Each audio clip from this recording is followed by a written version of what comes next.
Allah Ta'ala wa adama nafa'ana barakatihi wa bikum fid dharaini amin. Babur ruku', bab tentang ruku'. Warka' ruku'a khashi'in lillah, dan ruku'lah engkau dengan ruku'nya orang yang khusyuk kepada Allah bigalbih dengan hatinya. Ya, kalimat ruku'a menjadi apa? Maf'ul mutlak yang menunjukkan akan jenis. Dengan ruku apa? Rukunya orang khusyuk dengan hatinya. Ya. Khadi'an, yang tunduk bijawarihi dengan anggota tubuhnya.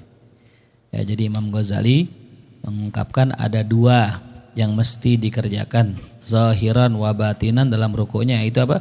Khusyuk dan khudu'. Ya. Imam Ghazali menjelaskan dalam kitab Ihya Ulumuddin, saya kutip sedikit di sini buat tambahan tentang adab ruku. Adab ruku terbagi dua, adab zahir dan adab batin. Nah, Imam Ghazali menyebutkan apa adab zahirnya, ya. Beliau mengatakan summa yarka'u wa yura'i fihi umuran wa huwa an yukabbira ilir ruku'. Kemudian di mana seorang yang musolli itu ruku', dia harus jaga beberapa perkara. Yang pertama, an yukabbira lir ruku'. Dia bertakbir ketika hendak ruku'. Namanya takbir apa? Intikal. Takbir perpindahan. Allahu akbar. Tuh, ya. Lalu yang kedua, apa yang mesti dilakukan? An yarfa'a yadaihi ma'a takbiratir ruku'i. Dia diangkat kedua tangannya berbarengan dengan takbir ruku'. Allah, angkat tangannya. Sunnah mengangkat tangannya. Nahwa apa? Man kibain, ya, sejajar dengan apa? Pundak. Ya. Yang ketiga, wa an yamudda at-takbira ila tamamir ruku', dia panjangin takbirnya sampai sempurnanya ruku'. Jadi Allahu akbar sampai ruku' sempurna baru bar. Ya. Jadi bukannya apa? Allahu akbar ruku', bukan begitu. Atau ruku' dulu. Allahu akbar, bukan begitu, tapi panjang. Allahu akbar. Nah, itu sempurnanya. Ya. Kemudian wa an yad'a rahataihi ala rukbataihi fir ruku', dan disunnahkan dia meletakkan rohah. Apa rohah? Telapak tangan. Ala rukbataihi, di atas kedua dengkulnya, lututnya. Fir ruku', ketika ruku'. Dan ini batasan dalam kitab Majmu' Syarah Muhadzab Imam Nawawi dijelaskan bahwasanya orang yang sholat ruku' itu namanya inhina. Apa? Inhina. Inhina itu ya runduk. Nah, inhinanya itu seukuran tangan nyentuh dengkul. Jadi kalau orang ruku tapi tangannya nggak sampai nyentuh dengkulnya, maka belum dianggap ruku. Ya, ketika di ruku nih, rukunya aki-aki misalnya, dia nggak sanggup nih sempurna, dia begini doang. Dengan syarat tangannya nyentuh dengkul, dianggap ruku. Tapi kalau tangannya nggak nyentuh dengkul, berarti belum ruku. Itu batas paling minimal. Ya. Ada lagi orang yang nyentuhnya bukan dengkul tapi apa? Betis, tulang kering. Sehingga rukunya jadi begini, jadi nukik begitu tuh. Ya, ini nggak sunnah juga. Yang afdol diluruskan tangannya. Coba Ali diri sini. Coba contohin. Ya. Coba Ujang diarahkan. Nah, iya dong, harus sigap dong. Udah digaji 3 juta sebulan ya salah. Ya. Nah, ya. Ini ibad ya. Nah, lihat ya. Nah, ini kurang lurus. Tangan lurusin tangan lurusin ya. Ada orang yang tangannya megaro gini kan ya, ada ya. Kalau coba tangannya megaro nyamping ke samping gitu. Nah, ini pasti nggak lurus ini. Ya, coba ganti yang lain. Isan coba Isan. Yang lurusan pundaknya. Ini kebanyakan beban kayaknya. Lurusin. Nah, tuh ini lurus tuh. Ya, coba ngadap sini, ngadap saya sini. Nah, biar jamaah lihat. Nah, tuh ya. Lurus ya. Kurang tegakin lagi. Nah, Kakinya lebarin jangan kayak akhwat. Kalau akhwat perempuan itu kakinya rapat, ya kakinya rapat, tangannya juga rapat. Nah kalau laki dia itu disunahkan tadi tuh ya, jelas ya. Lurus sedikit lagi. Nah ya. Jadi kalau tangannya lurus maka badannya juga lurus. Coba tangannya ke atas sedikit ke paha, di paha tangannya lurusin. Nah nggak lurus badannya kan? Ya. Coba turunin ke tulang kering. Nah agak nukik kita agak ini ya gitu ya. Jelas ya. Nah duduk. Kemudian asabi'uhu mansyuratun muwajjahatun nahwal qiblah ala tulis sak. Ya. Jadi jari-jarinya ya itu mansyurah. Mana mansyurah? Ya, terbentang. Muwajjahah diarahkan ke arah kiblat. Nahwal kiblah, ke arah kiblat. Ya gitu. Jarinya. Enggak begini enggak, jarinya enggak, tapi gitu ya, renggang. Enggak begini banget ya, begini dah gitu ya. Kemudian wa an yansiba rukbataih yang ke 7 ya. Yang ke 6 menegakkan rukbataih dengkulnya ya, dengkulnya tegak. Enggak lemes, ada apa doyong gitu kan ada tuh. Ya. Gimana San contohin San? Dengkul lemes gimana dengkul lemes? Coba tolong Ujang ini. Aduh. Itu terlalu fokus sih. Gini nih. Nah, coba dengkul lemes agak gitu ya. Nah, tuh. Enggak gitu tuh enggak, ya. Tapi kalau tegak gimana tegak? Nah, jelas ya. Duduk lagi San. Bagus. Ya. Wa an yamudda dhahrahu mustawiyan.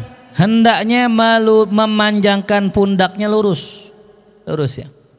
Memang enggak semua orang bisa lurus ya. Ada yang lurus banget, ada yang agak miring, ada yang agak bongkok, itu juga ada gitu ya macam. Tapi kalau bisa lo lurus. Ya. La yakunu ra'suhu akhfat, palanya jangan lebih rendah begini. Wala arfa, jangan juga lebih tinggi kata Imam Ghazali. Silakan kasih jalan tolong. Majuan satu baik saat, majuan saat. Nah. Ya, jadi kata Imam Ghazali la akhfat wala arfa, kagak nunduk, kagak naik ke atas. Wa an yujafiya mirfaqai an jambaihi, dan hendaknya dia jauhkan mirfaknya. Mana mirfak? Siku, an jambaihi dari bagian badannya. Jadi direnggangin, ya. Nah, bukan begini, ini mungkin ya. Mungkin ini khilaf di kalangan ulama. Cara memahami menjauhi mirfak dari badan tuh ada yang begini gitu. Coba Isan diri lagi. Ya. Nih contoh yang menjauhi ya, tangan dilebarin sikunya. Nah, sikunya direnggangin. Nah, ada yang memahaminya seperti ini. Jadi direnggangin nih. Ya. Ada juga yang memahami tangan lurus. Maknanya adalah adanya jeda, adanya jarak antara tangan dengan apa? Dengan badan. Ya. Jelas paham? Nah, kalau perempuan lainnya, wa tadummul mar'atu mirfaqaiha ila jambaiha. Perempuan rapat, coba kakinya rapat. Nah, tangan rapat. Nah, ini bukan perempuan ini. Kaki ini. Tangannya. Agar apa gini. Ini sikunya rapatin. Sikunya nempel ke badan. Nempel. Nah, iya loh, iya. Enggak gitu, gini. Coba yang perempuan. Nah, begitu dah ya. Gini nih, tangannya gini tuh ya. Saya contohin Mas Fadiri nih gini. Ya. Jadi enggak harus gini, dimiringin tangannya. Coba pari. Iya. Hah? Coba. Ya. Enggak beres itu. Ini mau lihat dulu. Sikutnya gini nih, kata gini. Susah Andi. Gini. Ayo ada coba. Ini pada nggak bisa deh. Nah itu tuh. Ya belum lama. Nah gitu. Jadi tempelin ke badannya sono ya. Coba kasih lihat. Ya. Dah. Kelamaan nih kameramen ya. Turunin aja gajinya dah 2 juta aja. Jelas ya. Tuh. Wa an yaqula subhana rabbiyal azimi wa bihamdih, Dan hendaknya mengucapkan subhana rabbiyal azim, boleh pakai wa bihamdi, boleh enggak. Imam Ghazali menyebutkan dalam kitab Ihya-nya enggak pakai wa bihamdi. Subhana rabbiyal azim, subhana rabbiyal azim, subhana rabbiyal azim salasan, 3 kali. Wa ziyada ila sab'ah, dan boleh ditambah 7 kali. Wa ila asyarah, atau 10 kali. Hasanun, itu perbuatan bagus. In lam yakun imaman, kalau bukan seorang imam. Kalau imam 3 dah ya. Karena kita ngukur apa? Ngukur jamaah juga, jangan 10 lama. Baca pala subhana rabbiyal azimi wa bihamdih. Jamaah udah pulas di belakang tuh ya. Nah, ini menurut Imam As-Suhrawardi ya, Imam As-Suhrawardi, beliau juga bermadzhab Syafi'i. Dalam kitab Arif wal Ma'arif beliau menambahkan nih poin ya. Beliau menambahkan bahwasanya afdolnya kalau kita ruku itu memandang kaki. Memandang apa? Kaki ya. Jadi kalau ruku mandang apa? Kaki. Jadi pandangannya bukan ke tempat sujud, tapi justru pandangannya ke mata kaki itu. Menurut Imam As-Suhrawardi ya. Yang beliau mengatakan dalam kitabnya ya,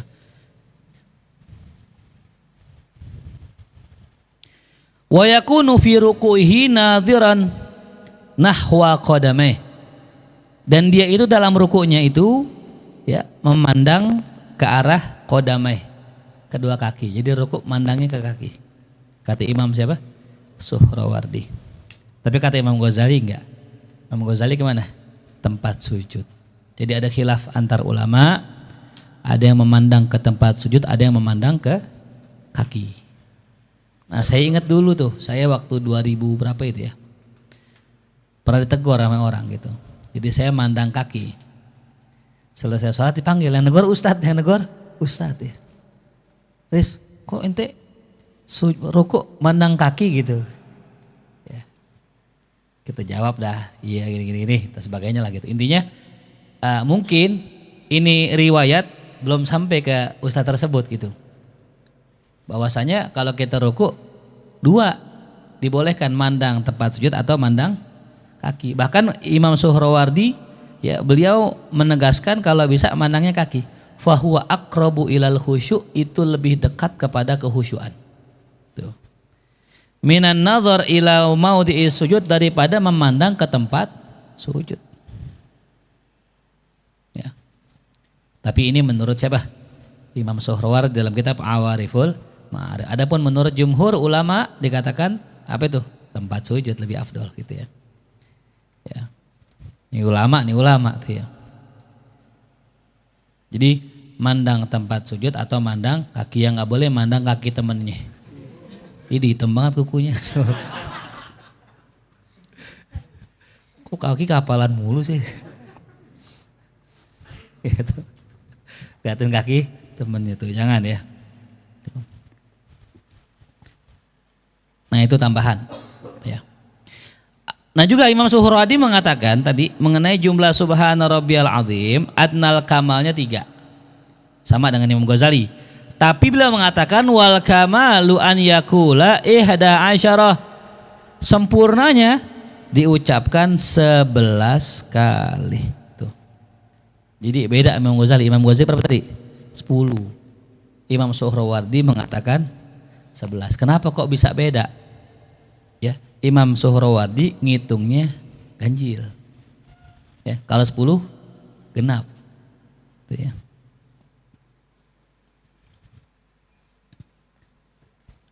Apa? Ya.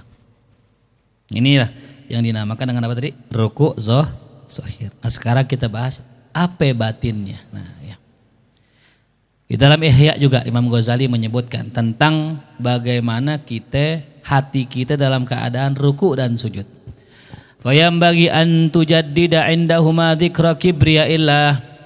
Maka sepatutnya engkau memperbaharui ketika mengerjakan ruku' dan sujud akan mengingat kebesaran Allah. Jadi kita hadirkan tuh makna kebesaran Allah. Ruku' subhana rabbiyal azim, maha suci Allah yang maha agung, yang maha besar. Subhana rabbiyal a'la, maha suci Allah yang maha tinggi. Ya. Jadi ketika kita mengucapkan subhana rabbiyal azim atau a'la, itu secara otomatis kita sedang mengecilkan diri kita. Ya. Ini kita kan ada orang yang dikit-dikit logika, dikit-dikit ya akal. Ya. Bahwasanya segalanya itu sudah ada ilmunya. Ya. Jadi ketika dia punya masalah, nih gini nih caranya. Nah ini namanya membesarkan ilmu, sehingga terhijab dari Allah. Ya. Makanya ilmu itu baru boleh ada setelah kita memohon kepada Allah. Ya. Sebagaimana kita bahas kemarin ya. Nah maka ketika kita sujud, ketika kita ruku, ya, tarfa yadaika, engkau angkat tanganmu pas ruku, Allahu Akbar mustajiron, ya, meminta keselamatan bi'afwillah, dengan wasilah ampunan Allah, min iqabih, dari hukuman Allah. Makanya habis sholat kita baca apa? Allahumma ajirna minan nar, Allahumma ajirna minan naris salimin. Ya. Itu minta apa? Ajirna, ya Allah selamatin kami. Ya. Bebaskan kami, ya, lindungi kami. Jadi makna angkat tangan apa? Nah, kayak orang lagi apa? Lagi main tembak-tembakan kan gitu ya. Nah, gini tuh. Maknanya apa gini? Nyerah tuh ya. Dah, ya Allah, udah. Angkat tangan. Ya. Summa tasta'nifa lahu dhullan wa tawadu'an bi ruku'ika, kata Imam Ghazali. Kemudian engkau lanjutkan pada ruku' dan sujudmu dhullan, sifat merendah. Ya.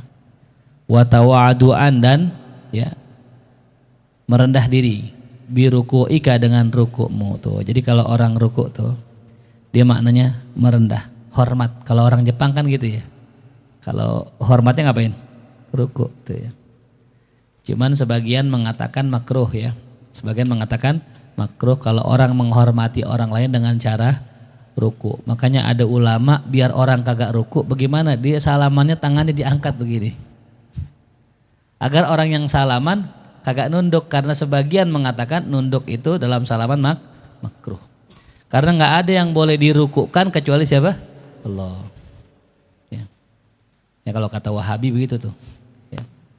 Untuk salaman nyembah Allah, masya Allah, luar biasa. Ini kebablasan. Karena nyembah itu urusan apa ya? Hati. Ya zahir bisa sujud tapi belum tentu karena nyembah. Ya. Paham? Orang lagi diri tahu-tahu sujud, asam lambung naik kan gitu. Ya, asam lambungnya dia bukan sujud kepada makhluk, bukan, tapi memang karena perutnya sakit melilit begitu.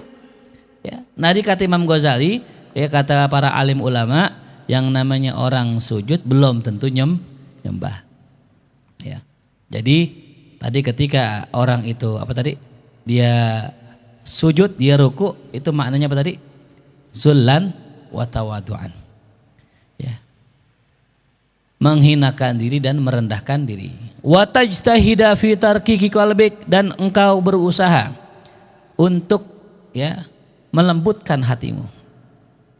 Wa tujida khusyu'ak, dan kau perbagus kehusyuanmu. Wa tashtash'ira dzalik, engkau rasakan ya yang demikian akan kebesaran Tuhanmu. Ya. Jadi kalau kita sujud rasakan Allah Maha Besar, Allah Maha segalanya, udah enggak ada yang bisa menolong selain bantuan dari Allah. Ya. Nah itulah ya, itu adab batin yang diajarkan Imam Al-Ghazali. Ya, sebenarnya banyak dalam kitab Ma'awariful Ma'arif. Ini di sini dijelaskan tentang sifat sholat ahlul qurbi. Ya. Ajib ini. Ya, sifat sholat ahlul qurbi, artinya sifat sholatnya para orang-orang yang dekat sama Allah. Ya, para aulia, para sholihin. Wakila ada yang mengatakan dalam kitab Ma'awariful Ma'arif, fis shalah arba'u hayat wa sittatu adhkar. Dalam sholat itu ada 4 bentuk, ada 6 zikir. Ada 4 gerakan, ada 6 zikir. Fal hayatul akbar arba', maka 4 gerakan itu adalah al-qiyam wal qu'ud war ruku' was sujud. diri, duduk, ruku, sujud. Itu 4 gerakan dalam sholat. Ya. Diri, duduk, ruku dan sujud. Adapun zikir ada 6. Tilawah, baca Quran, 2 tasbih, 3 tahmid, alhamdulillah, 4 istighfar, 5 doa, 6 sholawat. Tasbih, tahmid, istighfar, doa, dan sholawat. Berapa itu? 6. Ya. Baca Quran, tasbih, tahmid, istighfar, doa, dan sholawat. 10. Totalnya berapa? 10. 4 gerakan, 6 bacaan. Ya. Fasarat asyaratun kamilah, maka jadilah 10 yang sempurna. Yang mana dibagiin 10 itu masing-masingnya ke 10 saf malaikat. Ya, saf malaikat. Kullu sofin asyaratu alaf, tiap satu sofnya malaikat ada 10.000 malaikat yang hadir. Tuh ya.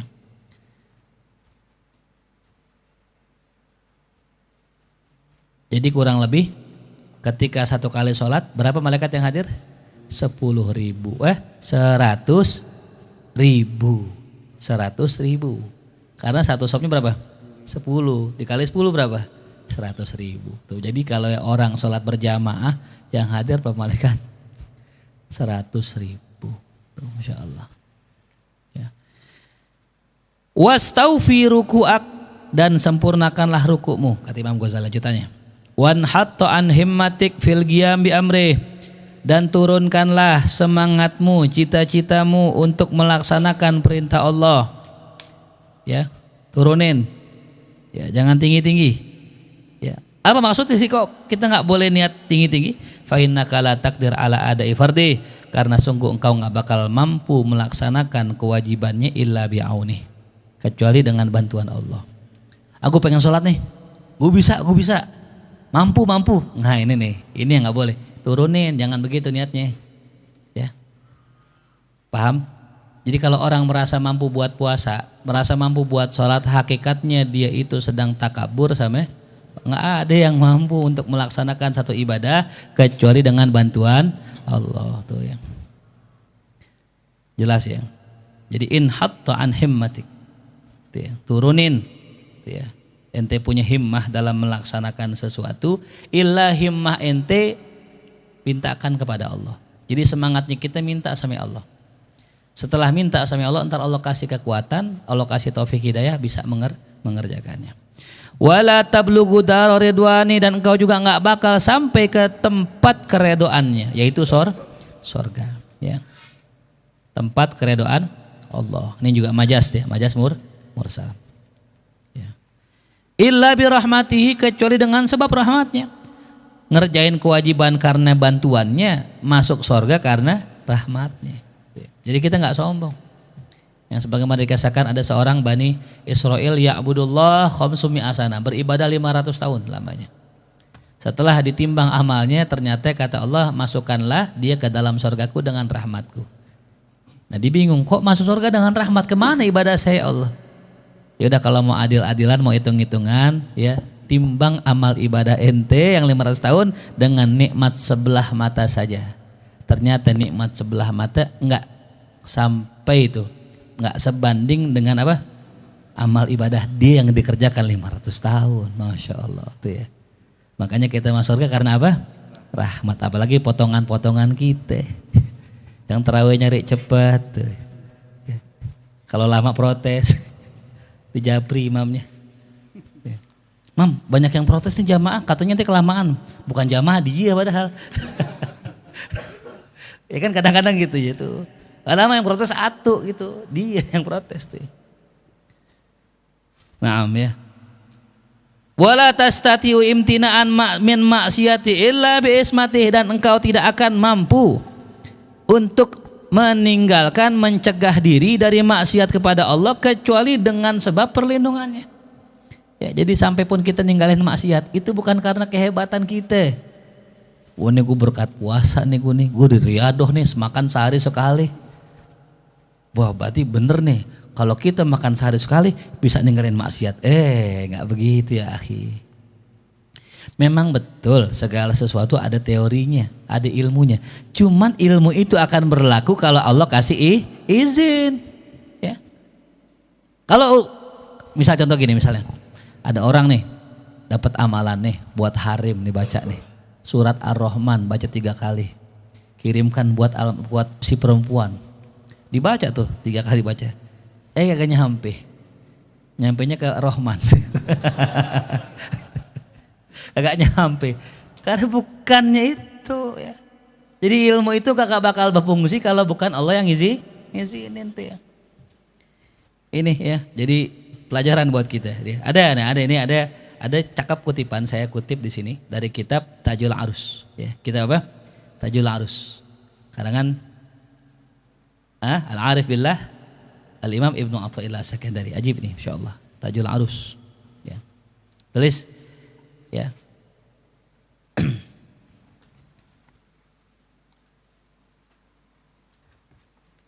Sababul maksiyah, sebab maksiat. Inna ma'asallah man lam ya'rif igobah. Ini kata Ibnu Athaillah. Sesungguhnya orang maksiat sama Allah itu gara-gara kagak tahu hukuman Allah. Enggak tahu betapa dahsyatnya hukuman Allah. Wa inna ma taraka ta'atallah man lam ya'rif thawabah. Dan sungguh orang yang tidak mengerjakan ketaatan pada Allah, itulah orang yang tidak tahu besarnya ganjaran dari Allah. Ya, jadi orang yang maksiat itu gara-gara dia nggak tahu betapa besarnya hukuman Allah. Ya. Dan orang yang meninggalkan taat karena dia nggak tahu betapa besarnya ganjaran dari Allah. Tuh.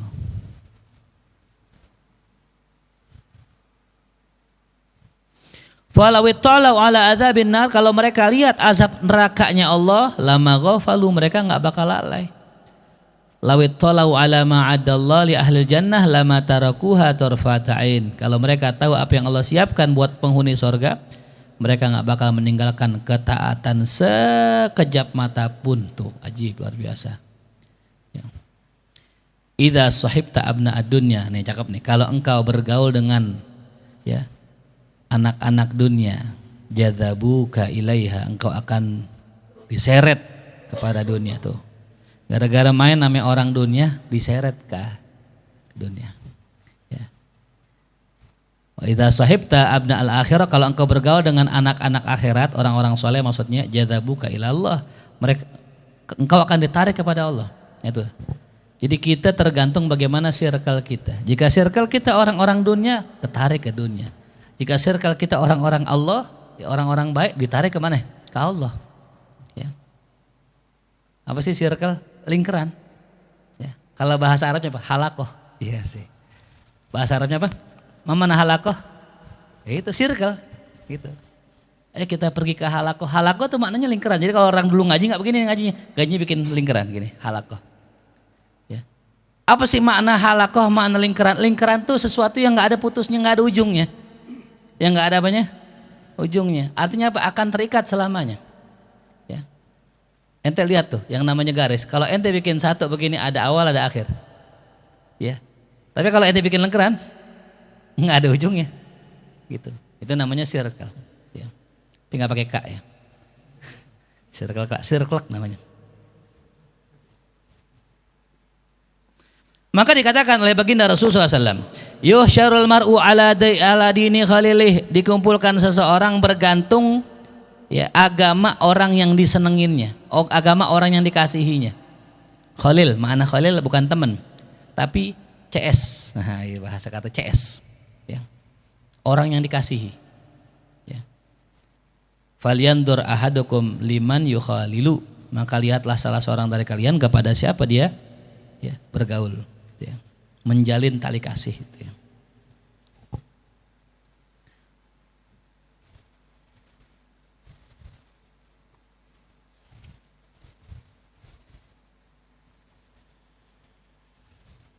Jadi apa sebab orang bermaksiat? Ya, yang pertama circle, lingkungan. Tuh ya. Jadi orang apabila dia itu sudah mendapatkan lingkungan yang buruk, maka yang dikerjakan juga buruk. Maka Ibnu Athaillah mengeluarkan kalimat yang ajib nih, ya. Wa alam anna dzalika salasatu akhilla, bahwasanya ketahuilah bahwasanya teman itu ada 3. Teman itu ada 3. Yang pertama harta, yang kedua keluarga, yang ketiga amal. Yang pertama harta, yang kedua keluarga, yang ketiga amal. Al-malu tafkuduhu indal maut. Harta akan hilang ya kalau seseorang meninggal.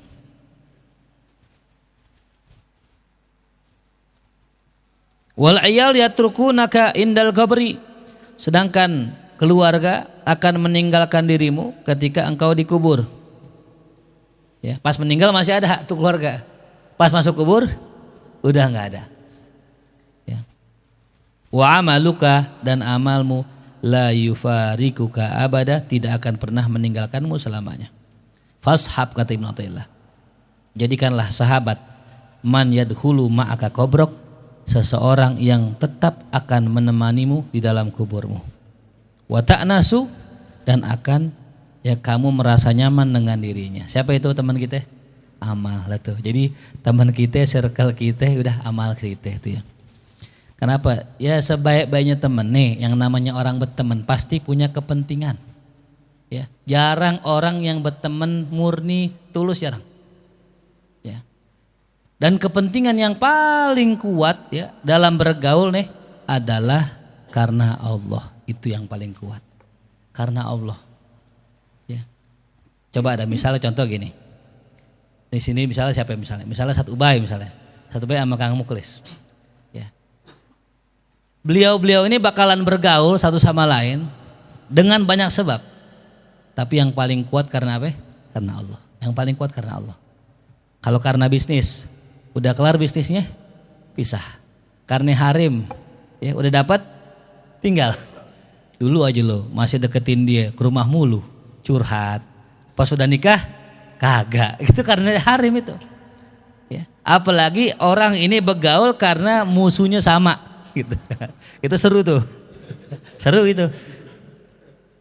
Nih gue dapat info nih terbaru tentang Ustadz Paris. Apa tuh? Ternyata begini-begini. Oh iya, gue juga ada nih info. Wow, nyambung. Akur dah tuh. Jadi bestie itu. Masya Allah, jadi bestie. Ada bestie.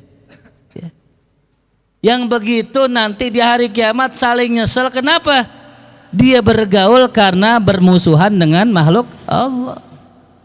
Paling nyesel ya. Kayaknya jangan sampai kita bergaul begitu ya. Tuh, na'udzubillah min dzalik ya Rabb. Ya. Naam. Wala tanju min adzabih, dan kau tidak akan selamat dari azab Allah illa bi'afwi, kecuali dengan ampunan Allah. Qala Rasulullah SAW, lan yadkhulal jannata ahadun bi'amalih. Tidak akan pernah seorang masuk ke dalam surga dengan sebab amalnya. Ya. Qalu, mereka berkata, yakni para sahabat, wala anta ya Rasulullah, tidak pula engkau wahai Rasulullah. Naam, wala ana, tidak pula aku. Tuh ya, illa an yataghammadani Allahu birahmatih, ya, kecuali jika Allah merahmatiku, menganugerahiku dengan rahmatnya. Hadis Bukhari, kuat hadis jadi. Ya. Jadi kembali lagi dalam urusan ketaatan, yakinilah tidaklah kita bisa melaksanakannya kecuali lantaran sebab Allah tuh ya. Jangan pernah kita merasa mampu mengerjakan sesuatu ya. Babus sujud, bab yang kedua, bab sujud. Wasjud lillah, dan sujudlah engkau kepada Allah. Sujuda abdin mutawadi, dengan sujudnya seorang hamba yang tawadu. Kalau tawadu kita kepada makhluk, tulis, itu maknanya kita rendah hati. Kalau tawadu kita kepada Allah namanya rendah diri. Beda tuh ya. Tawadu lillah maknanya rendah diri. Tawadu alinnas maknanya rendah hati. Kalau rendah hati hanya hatinya yang merendah, badannya enggak. hanya apa? Hati. Jadi kalau kita salaman sama orang misalnya begini aja, itu bisa jadi menggambarkan tawadu, karena tawadu kan di sini, nggak mesti dicium. Ya, cium belum tentu tawadu. Ya, kadang-kadang pura-pura tawadu. Contohnya pura-pura tawadu, kita cium tangan orang, dia nggak nyium tangan kita.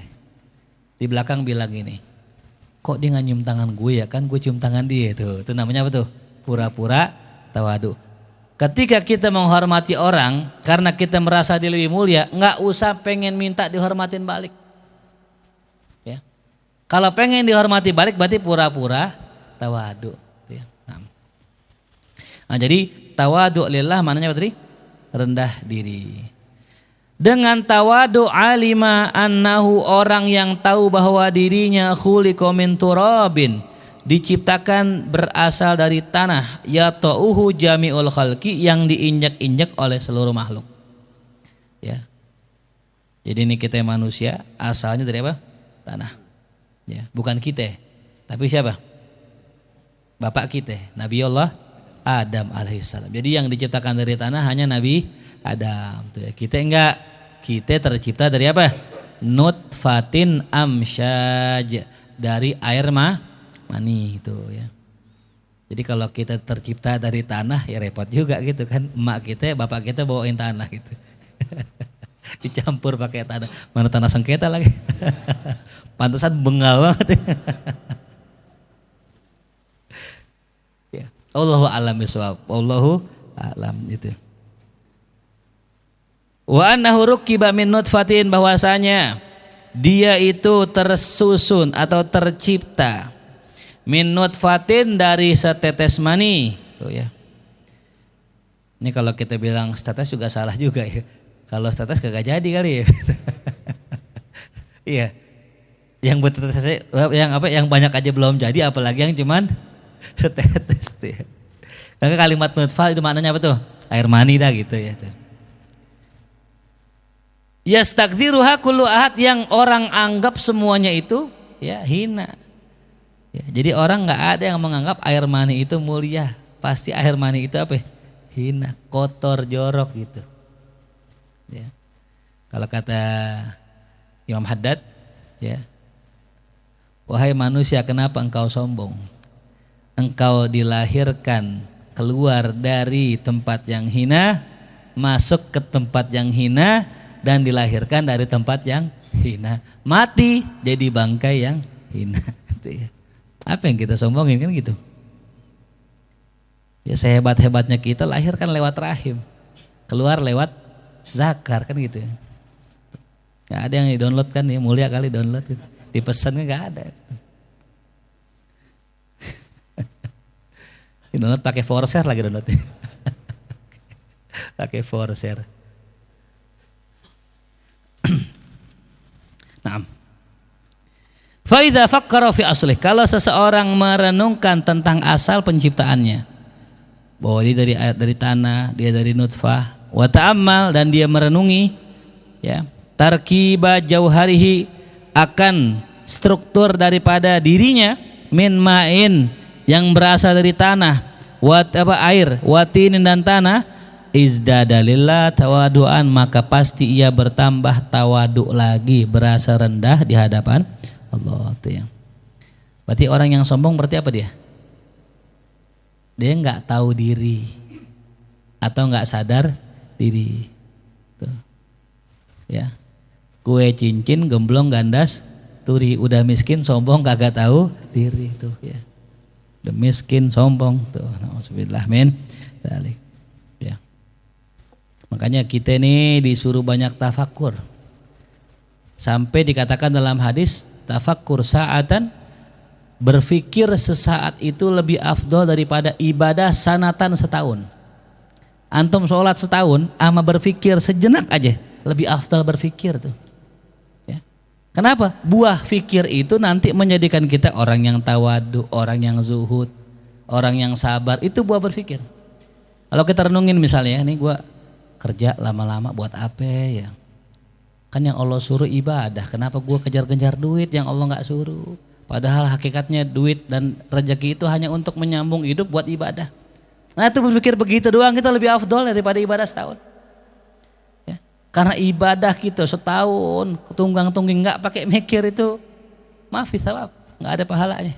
Tapi antum merenungi nanti gimana kalau gue meninggal, kira-kira husnul khotimah apa suul khotimah, itu lebih afdol. Gitu ya. Paham ya? Jadi yang membuat kita tambah tawadu adalah kenal diri. Man arafa nafsa faqad arafa rabb. Yang kenal dirinya maka akan kenal Tuhannya. Wa yaqul fi nafsihi, dan dia berkata dalam dirinya ketika sujud, waihak, celaka ente. Celaka Anda wahai diri. Lima rafa'ta ra'sak min sujudik. Ya.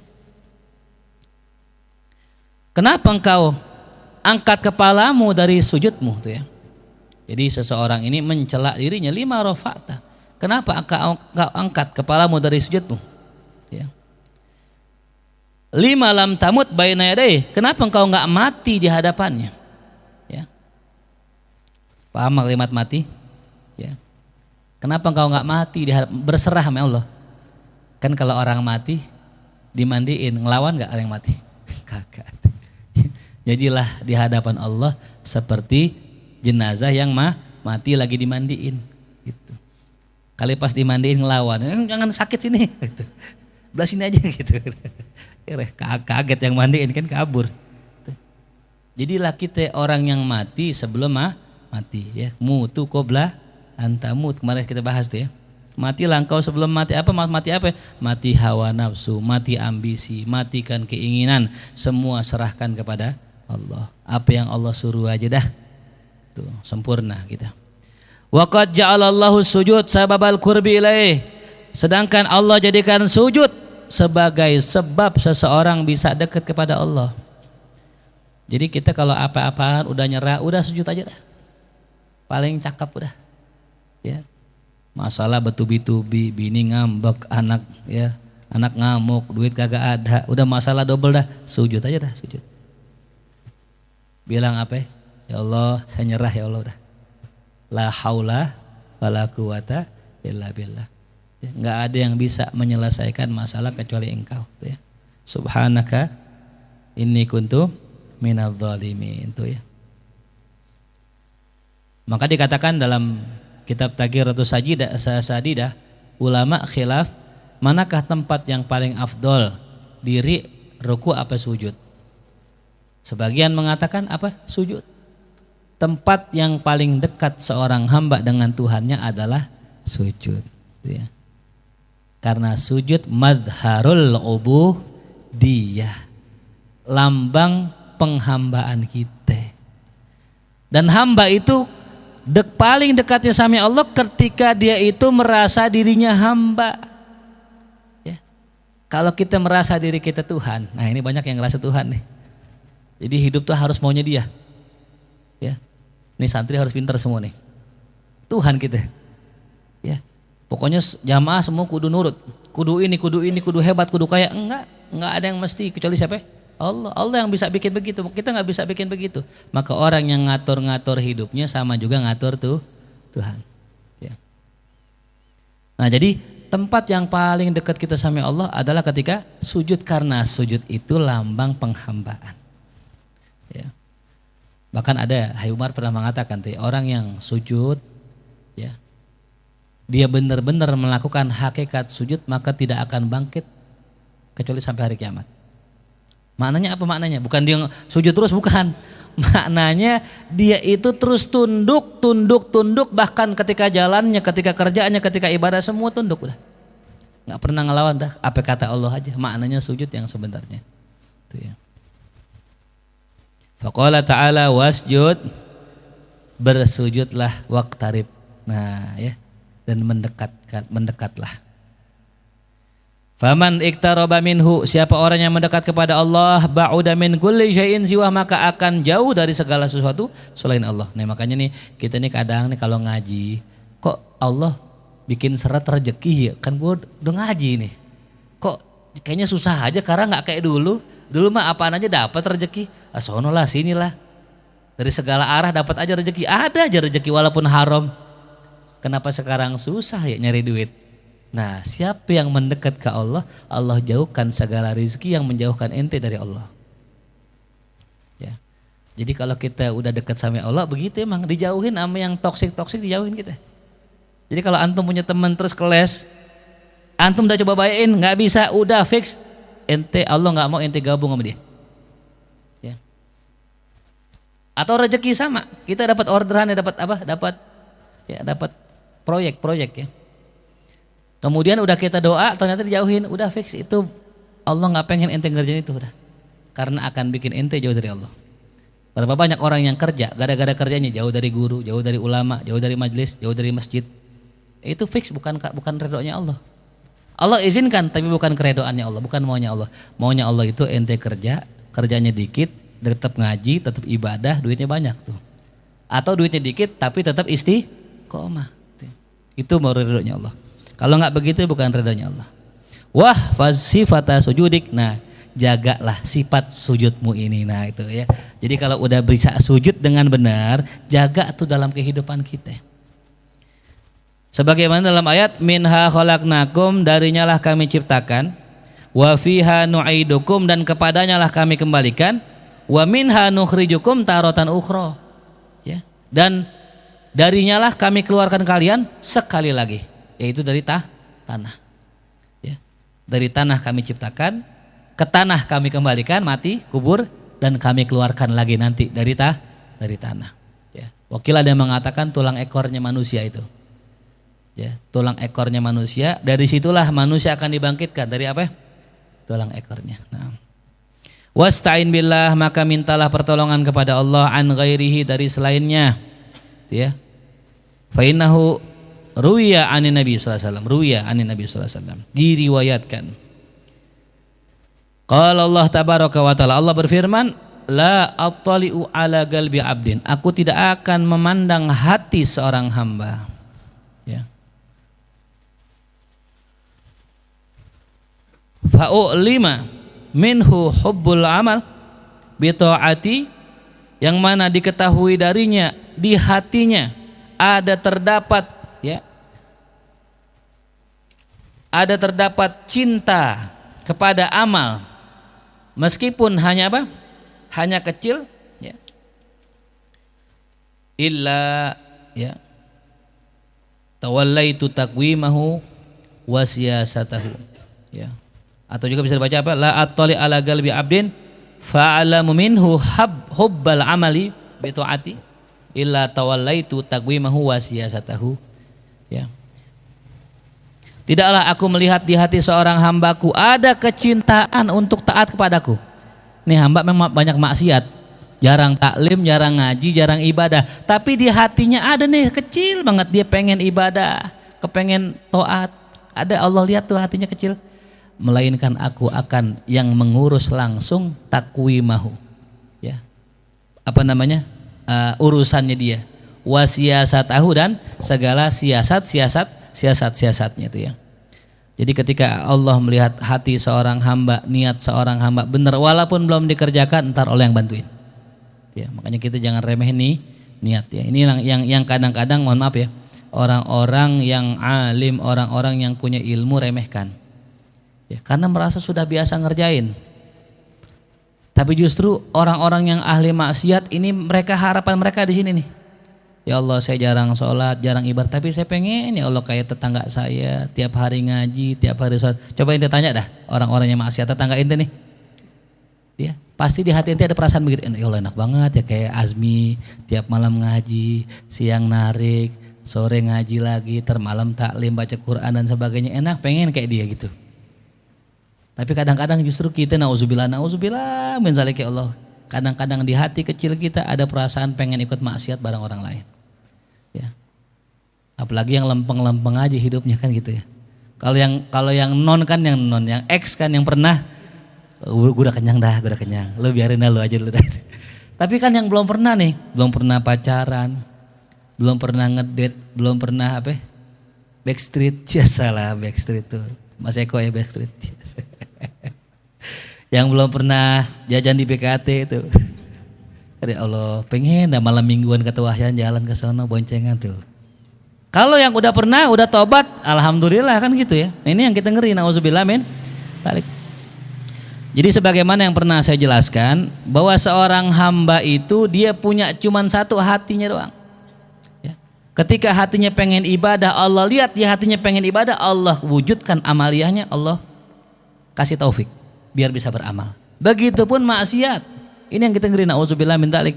Di hati hamba ada keinginan untuk maksiat, Allah lihat ada kepengenan buat maksiat, Allah wujudkan kemaksiatannya.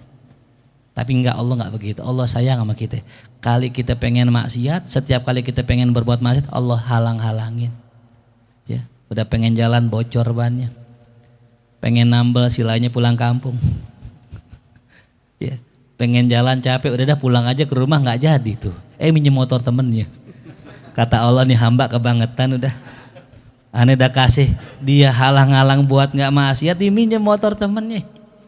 Man Allah masih sayang temennya, ya gue mau pakai juga, gue mau taklim kalam. Akhirnya dia nyewa Grab. Niat banget tuh dia. Yang begitu biasanya dikasih sama Allah. Falamma zagha azaghallahu qulubahum. Ketika mereka udah mulai menyeleweng, Allah kasih tuh biar nyeleweng dah sekalian. Padahal nggak begitu Allah. Coba antum mau maksiat, ada aja halangannya kan. Ada yang pengen maksiat, pengen selingkuh, ketahuan. Ketahuan tanda Allah sayang loh. Ya. Kalau kita dibiarin aja kita selingkuh, dibiarin aja kita maksiat, nggak ketahuan, bahkan sampai bertahun-tahun, itu Allah nggak sayang namanya. Ya. Bahkan kadang kita ditegur nih. Tegurannya bukan berupa langsung. Kita selingkuh, nauzubillah min dzalik. Terus teman kita curhat.